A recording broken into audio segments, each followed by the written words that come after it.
السلام علیکم ناظرین، میں عادل الباز اور اپنے آج کے خصوصی پروگرام یوم بدر کے حوالے سے آپ کے ساتھ حاضر ہوں۔ ناظرین، سب سے پہلے بات کریں گے بدر کے نام کی طرف۔ تو ناظرین، بدر یہ مدینہ منورہ سے تقریباً 80 میل دور جو ہے ایک جگہ کا نام ہے۔ بدر یہاں پر زمانے جاہلیت میں ایک سالانہ میلہ ہوا کرتا تھا۔ اگر ہم اس کے نام کی اور بات کریں تو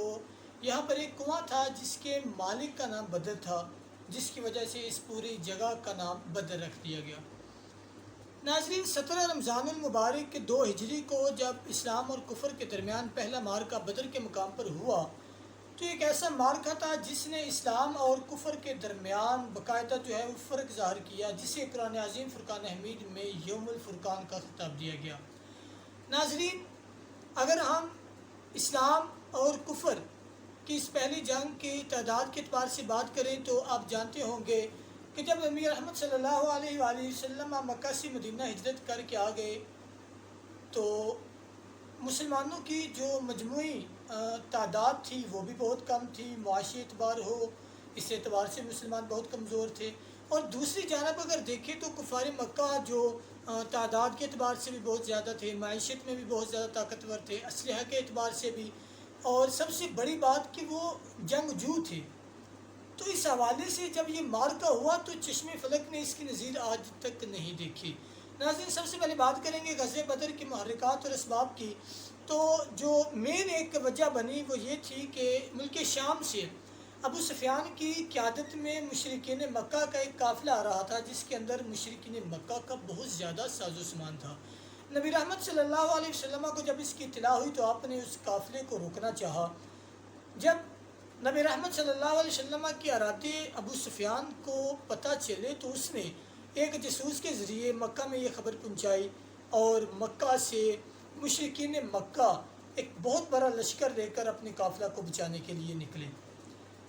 ابو سفیان کی حکمت عملی اور اس نے راستہ تبدیل کرنے کی صورت میں قافلے کو بچا کر مکہ پہنچ گیا۔ اب جو مشرکین مکہ اس قافلے کو بچانے کے لیے آئے تھے، ان کو جب پتہ چلا کہ قافلہ تو بچ گیا ہے، لیکن اپنے تکبر کی وجہ سے انہوں نے مسلمانوں کا مقابلہ کرنے کو ترجیح دی۔ تو جی ہاں ناظرین، نبی رحمت صلی اللہ علیہ وسلم 12 رمضان المبارک کو اپنے صرف 313 جانصاروں کے ساتھ مدینہ سے روانہ ہوئے۔ اگرچہ تعداد شروع میں زیادہ تھی لیکن مقامی سفراء کے بعد یہ تعداد 313 ہی رہ گئی۔ ناظرین، اگر مسلمانوں کے اسلحہ اور سواریوں کی بات کی جائے تو مسلمانوں کے پاس صرف اور صرف 80 اونٹ اور صرف ایک گھوڑا تھا۔ بہت سارے صحابہ کرام علیہم رضوان ایسے تھے جن کے پاس تلوار تک نہ تھی اور ان کے ہاتھ میں صرف درختوں کی ٹہنی تھی۔ جی ہاں ناظرین، یہ ایک ایسا منظر تھا کہ جب اسلحہ کے بغیر اور تعداد میں صرف 313 کی جماعت اس وقت کی سب سے بڑی جو ہے وہ طاقت سے ٹکرانے کے لیے مدینہ سے نکل رہے تھے۔ ناظرین، جب مسلمان مدینہ سے نکل رہے تھے تو وہ یہودی جو مدینہ میں قیام پذیر تھے وہ مدینہ کی دیواروں کے اوپر بیٹھ کر مسلمانوں کا مذاق اڑا رہے تھے۔ جی ہاں ناظرین، یہودی مسلمانوں کو یہ بات کہہ رہے تھے کہ تم کس بل بوتے کے اوپر دنیا کی سب سے بڑی طاقت سے ٹکرانے جا رہے ہو؟ تمہارے ہاتھوں میں تلوار نہیں، تمہارے پاس سواری نہیں، تم کس بھروسے کے اوپر مشرکین مکہ کے ساتھ جنگ کے لیے آمادہ ہو؟ جی ہاں ناظرین، اگر میں چھوٹی سی بات کروں تو نبی رحمت صلی اللہ علیہ وآلہ وسلم کالی کملی اوڑھ کر مسلمانوں کے ساتھ جا رہے تھے۔ جب کفار اور ان یہودیوں نے یہ تانا دیا تو صحابہ رضوان علیہ السلام کے لب کے اوپر جو ایک ہی بات تھی وہ یہ تھی کہ نہ تیگ و تیر پر تکیہ، نہ خنجر پر، نہ بالے پر، سہارا ہے ہمیں اس سادی سی کالی کملی والے پر۔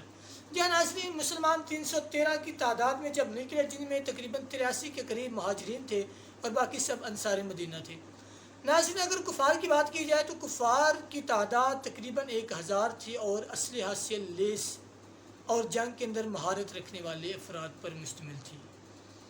ناظرین، 12 رمضان المبارک کو مسلمان مدینہ سے نکلتے ہیں اور 17 رمضان المبارک کو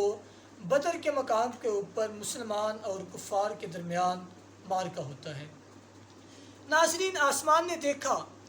کہ صرف 313 کے تعداد کے اندر جانے والا یہ گروہ جب میدان میں اترا اور سامنے سے بہت بڑی جوہری طاقت اور جب ٹکراؤ ہوا اور پھر چشم فلک نے دیکھا کہ کفار کی گردنیں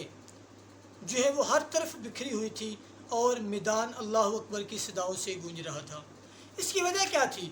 ناظرین، جب رات کو یعنی 17 رمضان المبارک کی رات جب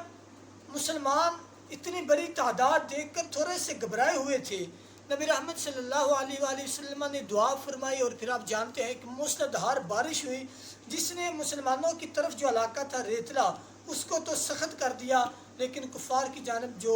چکنی کہہ لیں چکنائی والا علاقہ تھا اس کو مزید جو ہے وہ